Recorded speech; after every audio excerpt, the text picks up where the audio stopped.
بنكمل مع بعض فيديو كعك الحليب الهش الخفيف جدا. كنا وصلنا لحد ما العجينة اختمرت المرة التانية أو المرحلة التانية في التخمير لمدة نص ساعة. أخدتها دلوقتي قسمتها نصين وبعد كده هعملها كور.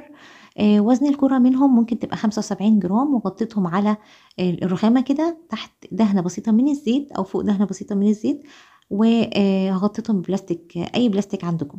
أخدت كل كورة منهم كورتها تاني زي ما انتوا شفتوا، وبعد كده هاخد بلبلة أو تيب هحطها في الزيت، وبعد كده هعمل بيها فتحة من النص ومحضرة نص كوباية من الحليب ونص كوباية من السمسم. وبعد كده هحطها بقى على صواني ألمونيوم مدهونة دهنة بسيطة جدا من الزيت، وهسيبها تختمر مرة كمان لمدة نص ساعة.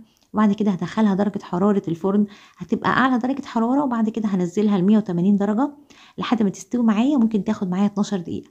وبعد كده لما تخرج هغطيها، هتبقى طرية جدا وطعمها حلو جدا على الفطار الصبح، هتعجب الولاد أوي.